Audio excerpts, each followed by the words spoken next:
नमस्कार दोस्तों, आपका स्वागत करता हूं आप एक यूट्यूब चैनल में। वीडियो को स्टार्ट करने से पहले आप सभी से रिक्वेस्ट करूंगा, अगर अभी तक आपने चैनल को सब्सक्राइब नहीं किया तो इससे request to all of you, please channel को सब्सक्राइब कीजिए।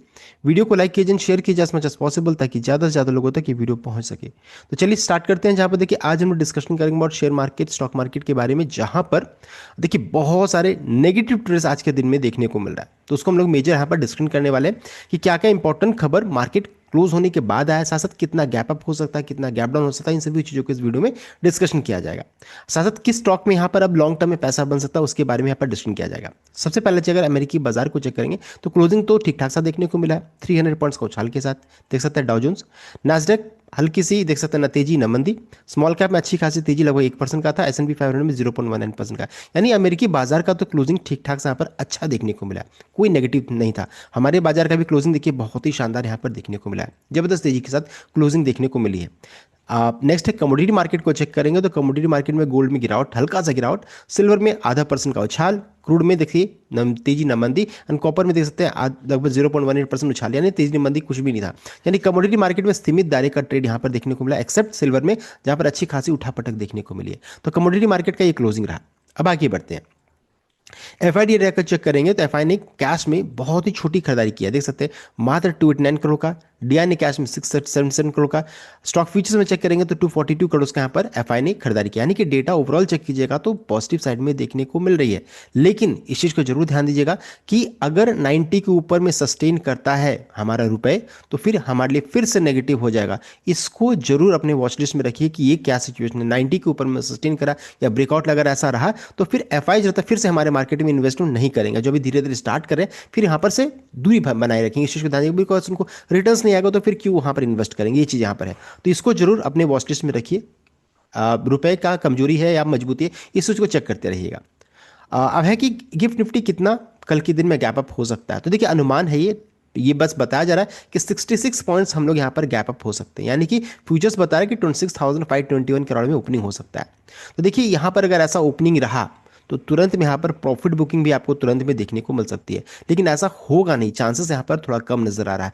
हो सकता है कि अच्छा खासा आपको गैप डाउन यहाँ पर देखने को मिले, बिकॉज देखिए क्लोजिंग सब कुछ ठीक ठाक सा हुआ है, लेकिन सैटरडे यानी शनिवार के दिन में बहुत सारे यहाँ पर नेगेटिव डेवलपमेंट्स मार्केट में देखने को मिला है, जिस कारण से हो सकता है कि ये जो एक्सपेक्टेशन है ना कि 50-60 पॉइंट्स गैप अप होगा, ऐसा न हो। इसलिए आपको क्या करना है, मॉर्निंग आवर्स में कल आपको चेक करना है कि डाउ फ्यूचर्स की स्थिति क्या है, उसको चेक करना सबसे इंपॉर्टेंट रहेगा कि अमेरिकी बाजार का क्या सिचुएशन है, ग्लोबल सेंटिमेंट कैसा है। अगर मान लीजिए नेगेटिव रहा तो हमारे बाजार के लिए नेगेटिव रहेगा, ऐसा एक्सपेक्टेशन नहीं रखिए, ये गलत हो सकता है। 66 या 54 गैप अप नहीं हो, चांसेस कम है, तो इस चीज़ को ध्यान दीजिएगा। और मान लीजिए अगर गैप अप भी रहा तो भी यहाँ पर थोड़ा प्रॉफिट बुकिंग आपको देखने को मिल सकती है। तो ये हो गया गिफ्ट निफ्टी के बारे में, जो कि अब अगर 50-60 आप एक्सपेक्ट करो तो ऐसा चांसेस कम नजर आ रहा है। उसके पीछे रीजन क्या है कि यहाँ पर देखिए यूएस ने देखिए वेनेजुएला में अटैक किया, कैप्चर भी कर लिया मदुरो, जो उनके प्रेसिडेंट उनको भी कैप्चर भी कर लिया।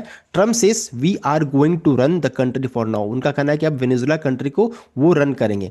अब देखिए 30 मिनट के अंतराल में, मात्र 30 मिनट में इन्होंने देखिए वेनेजुएला को कैप्चर कर लिया। यहाँ पर 150 एयरक्राफ्ट यूज किए गए, 150 एयरक्राफ्ट, और 7 बड़े यहाँ पर होता ना बमबारी किए गए, एक्सप्लोशन किए गए, और वहाँ इस देखिए वेनेजुएला को फिर उन्होंने कैप्चर कर लिया। उनके प्रेसिडेंट जो रहता उनको भी उन्होंने कैप्चर कर लिया। आप देख सकते हैं ये 3 जनवरी का अपडेट है, और यहाँ पर देखिए इमेजेस है, तो ये देखिए इमेजेस आपके सामने में यहाँ पर है किस तरीके से कैप्चर करके इनको यूएस में रखा जा रहा भी है। तो यहाँ पर ये है, अब वेनेजुएला को ये इनका कहना है कि हम लोग रन करेंगे ये कंट्री को। अब देखिए लीगलिटीज को भी चेक करना जरूरी रहेगा। साथ साथ अब सभी कंट्रीज का, जैसे रशिया का क्या अभी अपडेट आता है, चाइना की तरफ से क्या स्टेटमेंट आता है, इंडिया की तरफ से क्या स्टेटमेंट आता है, तो जितने भी बड़े कंट्रीज हैं उनका क्या स्टेटमेंट आता है वो मैटर करने वाला है इस जगह पर। अगर चेक कीजिएगा तो अनएक्सेप्टेबल वायलेशन बताया जा रहा है। Russia, China condemned US capture of Venezuelan president Maduro, इनका कहना है कि ये जो रहता है अनएक्सेप्टेबल वायलेशन यहाँ पर ये अमेरिका की तरफ से हो रहा है। Beijing accuses US of violating Venezuela's sovereignty and undermining peace and stability across Latin America and Caribbean, Moscow call it alarming. देख सकते हैं रशिया की तरफ से अलार्मिंग न्यूज आ रहा है। रशिया ने साथ साथ ये भी किया है कि Russia files diplomatic request asking US to stop pursuing oil tankers originally bound for Venezuela, यहाँ पर ये कहना है। अब देखिए ये सब कुछ हो क्यों रहा, तो देखिए हो नहीं, रीजन क्या है कि यूएस का मानना है, ट्रंप का कहना है, एक तो है ड्रग्स को लेकर के, ड्रग ट्रैफिकिंग को लेकर के यहाँ पर अपडेट है, दूसरा है ऑयल ऑयल को लेकर के यहाँ बहुत बड़ा इन्वेस्टमेंट हो रहा है, बहुत सारे कंट्रीज जो, बहुत सारे जिनके जो कंपनीज जो रहता है उधर इन्वेस्ट कर रहे हैं। साथ साथ ऑयल को लेकर के बहुत बड़ा प्रॉब्लम है, एंड ऑयल का बहुत बड़ा जो रहता है ना, यहाँ पर कहा जा सकता है कि ऑयल का खजाना उनके पास इस तरीके से है। तो अभी युद्ध जो स्टार्ट हो रहा है वो है ऑयल को लेकर के, ऑयल को लेकर के यानी तेल को लेकर के अब लड़ाई स्टार्ट हो रही है। तो नॉर्थ कोरिया ने भी साथ देखिए sends tough message to US after Venezuela's attack, उन्होंने साथ साथ फायर किया, मल्टीपल बैलिस्टिक मिसाइल भी उन्होंने फायर कर दिया। कहां पर? तो जापान में उन्होंने देखिए फायरिंग स्टार्ट कर दिया है, फायरिंग नहीं ये टेस्टिंग स्टार्ट कर दिया है। तो North Korea launches ballistic missile towards Sea of Japan, emergency alert in Japan. तो देख सकते हैं चारों तरफ से अभी नेगेटिव न्यूज यहां पर देखने को मिल रही है। Japan on high alert as North Korea launches suspected ballistic missile, यानी देखिए 4 जनवरी आज मॉर्निंग आवर्स में अपडेट आ रहा है। तो देखिए ग्लोबल अनसर्टेनिटी एक बहुत बड़ा रीजन यहां पर बन रहा है। तो युद्ध साफ दिख रहा है, एक हो चुका है। अब जापान की तरफ से भी, नॉर्थ कोरिया की तरफ से भी अपडेट आ रहा है। रशिया यूक्रेन तो चल ही रहा था। अब इंडिया देखिए, यहाँ पर इंडिया में भी बगल में बांग्लादेश है, वहाँ भी प्रॉब्लम चल रहा है। तो देखिए हर तरफ से एक चेक कीजिएगा तो ग्लोबल अनसर्टेनिटी यहाँ पर देखने को मिला। और हम लोगों ने प्रीवियस वीडियो में अगर चेक कीजिएगा तो डिस्कस किए थे कि गोल्ड एंड सिल्वर में जब भी ऐसी तेजी बनती है या कमोडिटी प्राइस में तेजी बनती है तो ये सूचक होता है, ये बताता है कि कुछ ना कुछ तो नेगेटिव यहाँ पर हो सकता है। तो ऐसा लग रहा है कि कुछ ना कुछ बड़ा हो सकता है। तो हम लोगों ने ये डिस्कस पहले भी किया था। तो ये सिचुएशन है, 2 नेगेटिव न्यूज़ को हम लोगों ने डिस्कस कर लिया। अब देखिए युद्ध जो है किस चीज़ के लिए हो रहा है, मेनली ऑयल को लेकर के। एंड ऑयल का प्राइसेस को चेक कीजिएगा तो WTI क्रूड की बात हो रही है, तो लगभग 57-58 के अराउंड में करंटली ट्रेड कर रहा है, तो बिल्कुल लो में है। अब आपको ऐसा लगेगा कि अरे ये तो खत्म हो चुका है, अभी ब्रेकडाउन ले सकता है, लेकिन ऐसा होने का चांसेस कब है? अब हो सकता है कि गोल्ड एंड सिल्वर की तरह तेजी जो रहता है आपको कहाँ, क्रूड में देखने को मिल जाए, यहां से रिवर्सल स्टार्ट हो जाए। तो ऑयल पर फोकस करना जरूरी रहेगा। एंड ऑयल से रिलेटेड जितने भी स्टॉक्स है सबको अपने वॉच लिस्ट में रखिए कि क्रूड की क्या स्थिति है। मान लीजिए ब्रेकडाउन ले लेता है तो भी जो रहता है एक ऑप्शन बन सकता है नियर टर्म में, बिकॉज क्रूड यहां पर जो भी युद्ध हो रहा है ऑयल को लेकर के फिर से स्टार्ट हो रहा है। तो इस चीज को ध्यान दीजिएगा।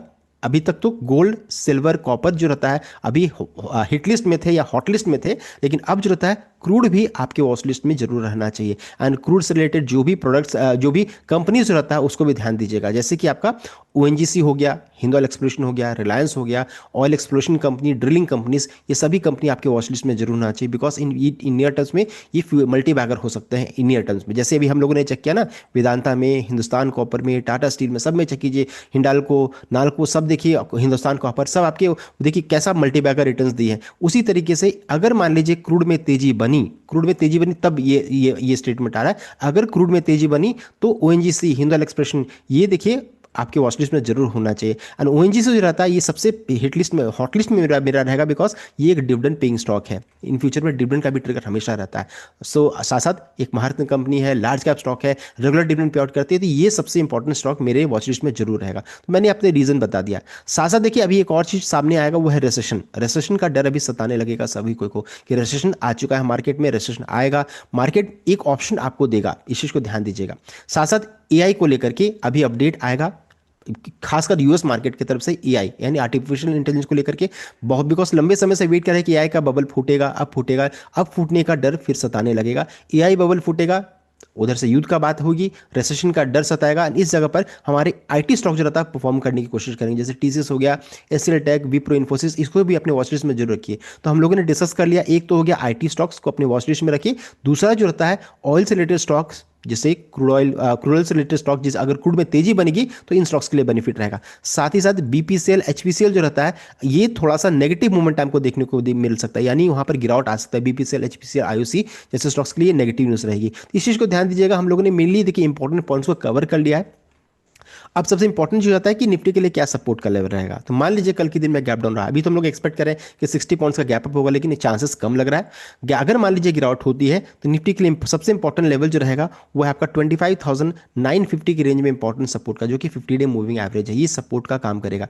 उसके बाद सबसे इंपॉर्टेंट लेवल रहेगा 25,700 के रेंज में। ये लेवल आसानी से टूटेगा नहीं, बहुत लंबे समय से इसी जगह से रिवर्सल हो जाता है। 25,700 से 25,650 भी मान लीजिए, ये सबसे इंपॉर्टेंट लेवल रहेगा। ये टूटेगा तो समझिए कि हमारे मार्केट के लिए फिर बहुत सारी नेगेटिव न्यूज़ है। अगर ये नहीं टूटा तब तक हम लोग ठीक ठाक सा है। 24,200 के रेंज में निकला, जो कि काफ़ी दूर है। तो हम लोग का मार्केट अभी भी चेक कीजिएगा तो काफ़ी बुलिश जोन मूव कर रहे हैं, अच्छी खासी तेजी बनी हुई है।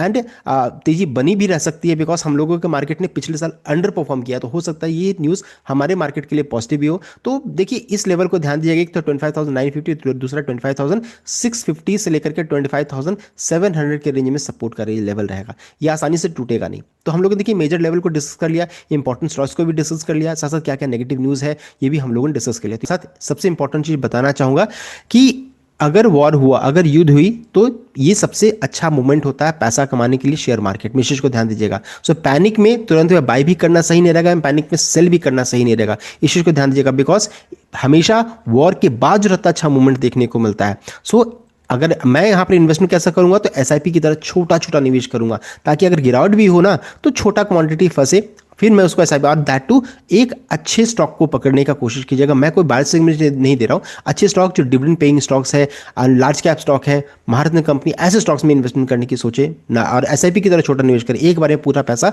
न लगाएं। ये चीज है, क्योंकि वॉर जो रहता है हमेशा जो रहता है पैसा बना कर देता है। युद्ध जब स्टार्ट होता है उस समय नहीं, युद्ध के बाद जो रहता है तुरंत में फिर पैसा बनता है। इस चीज को ध्यान दीजिएगा। सो ये था कंप्लीट अपडेट। आई होप आपको लाइक किया, शेयर किया, चैनल को सब्सक्राइब कीजिएगा। Thank you.